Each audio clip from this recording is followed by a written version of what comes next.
자취하면 숨만 쉬어도 돈이 나간다. 적자가 난 거예요. 지금은 수입에 는 기본적으로 저축을 하고 있습니다. 안녕하세요, 은민입니다. 제가 브이로그만 찍다가 이렇게 말하는 영상을 처음 찍어보게 되었습니다. 전 오늘 자취에 대해서 이야기할 예정이라서 이렇게 집에서 촬영을 하게 됐습니다. 전 올해 23살 사회초년생이에요. 그리고 자취한 지는 지금 9개월 정도 되어가고 있어요. 제가 처음에 자취를 결심을 했을 때 제 주변 사람들이 많이 말렸어요. 자취하면 숨만 쉬어도 돈이 나간다. 왜 고생을 사서 하냐.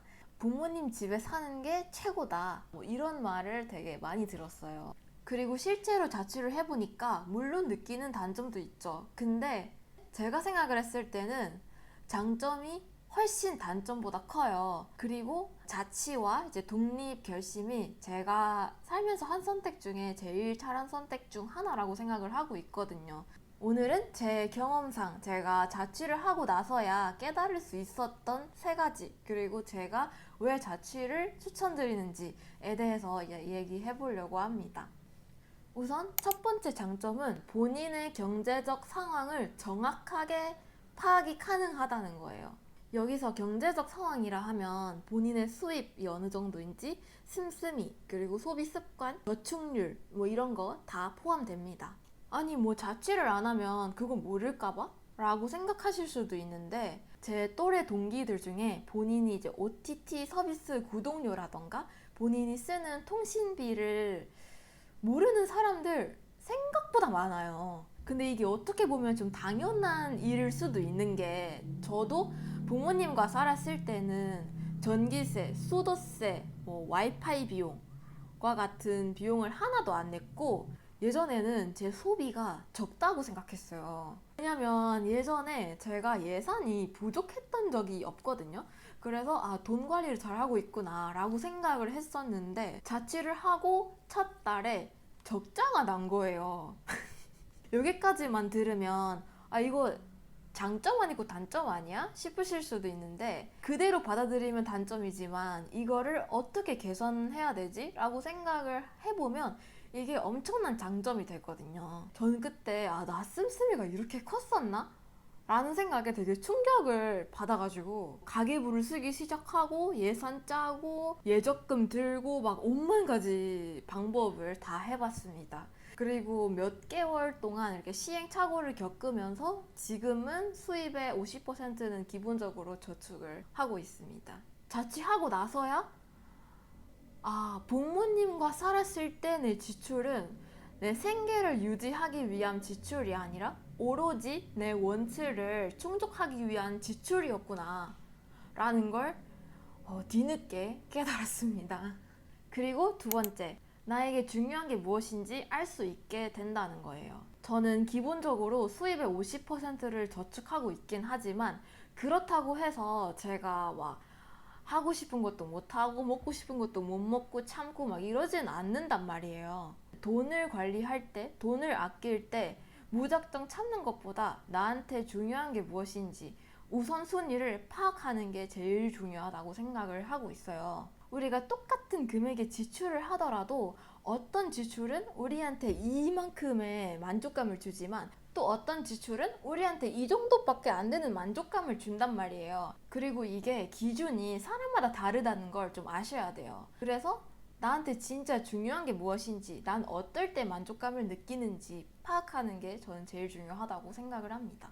어떤 친구는 주말에 좋은 레스토랑을 가고 화장품 쇼핑하고 옷 쇼핑하기 위해서 주거비를 최소화하지만, 저는 놀러 가는 것도 안 좋아하고 물욕도 그렇게 강한 편은 아니에요. 집에 있는 걸 좋아하고 집에서 일도 많이 하고 평상시에 새로운 걸 도전하고 새로운 활동을 해보는 걸 좋아해요. 그래서 저는 외출, 외식, 쇼핑비에 아끼고 주거비 그리고 취미에 투자하는 게 저한테는 합리적인 선택인 거죠. 제가 자취하고 나서 해봤던 취미는 헬스, 요가, 필라테스, 클라이밍, 댄스 여러 가지 했습니다. 그리고 사실 요즘 또 생각하고 있는 게 바리스타 워크숍을 다녀보고 싶다라는 생각을 하고 있답니다. 예, 진짜 가지가지 하죠. 근데 생각을 해보세요. 만약에 제가 자취를 안 했더라면 내가 뭘 할 때 가장 즐겁고 행복한지, 어떤 소비를 할 때 만족감을 제일 크게 느끼는지, 어떤 소비가 내 삶의 질을 높일 수 있는지를 몰랐을 거예요. 왜냐면 애초에 수입 대비 지출이 빠듯하지 않으니까 우선순위조차 매길 필요가 없었겠기 때문이죠. 그리고 세 번째는 생활력 상승이에요. 사람은 궁지에 물리면 뭐든 하게 된다라는 말 많이 들어봤을 텐데요. 저희 엄마가 저한테 넌 나중에 결혼을 하면 너는 무조건 나가서 돈 벌어라. 집안일은 가사도우미에 맡겨라. 라는 말을 하실 정도로 저는 청소, 정리정돈, 집안일과 거리가 되게 먼 사람이에요. 근데 제가 지금 혼자 사니까 치워줄 사람도 없고, 근데 그렇다고 해서 제가 안 치우고 살 수는 없잖아요. 물론 부모님께서 제 청소 방식을 보면 이렇게 등짝 스매싱을 때렸겠지만 그래도 청소는 하긴 합니다. 실제로 저희 지난주인가 저희 부모님이 제 자취방에 놀러 왔을 때 이렇게 깨끗하게 살 수 있으면서 왜 그때 그렇게 안 치우고 살았냐 라는 말씀을 하셨어요. 그리고 가구 조립이나 이런 거를 진짜 못하고 인내심이 바닥인 사람이에요. 그래서 예전에 가구를 샀을 때 항상 아빠한테 맡겼었단 말이에요. 이거 좀 조립해줘 이러면서. 근데 제가 자취하고 나서는 뭐 수납장도 혼자 조립하고 신발장도 혼자 조립하고, 심지어 3일 전에 방 전등이 나가서 직접 이제 의자에 올라가가지고 전등을 직접 갈았습니다. 물론 과정이 서툴렀겠죠. 근데 다 끝나고 그 결과를 보니까 너무 뿌듯하고 약간 나 진짜 멋있는 사람이야. 나 이것도 할 줄 아는 사람이야. 라는 게 생겨서 뭔가 자신감, 자존감도 높아진 느낌이에요. 근데 만약에 제가 자취를 안 했더라면 이거 할 줄도 모를 뿐더러 애초에 도전조차 하지 않았을 일들이라서 역시 이게 또한 자취의 장점이구나 라는 걸 깨닫게 되었습니다. 네, 이렇게 제가 자취를 하면서 느낀 장점 3가지에 대해서 이야기를 해봤습니다. 물론 저도 아직 배울 게 많고 아직 많이 부족하긴 하지만 이 영상을 보시는 분들 중에 자취를 할까 말까 고민 중이신 분들이 있으면 그분들에게 조금이나마 도움이 되셨으면 좋겠습니다. 그럼 다음 영상에서 다시 만나요. 안녕!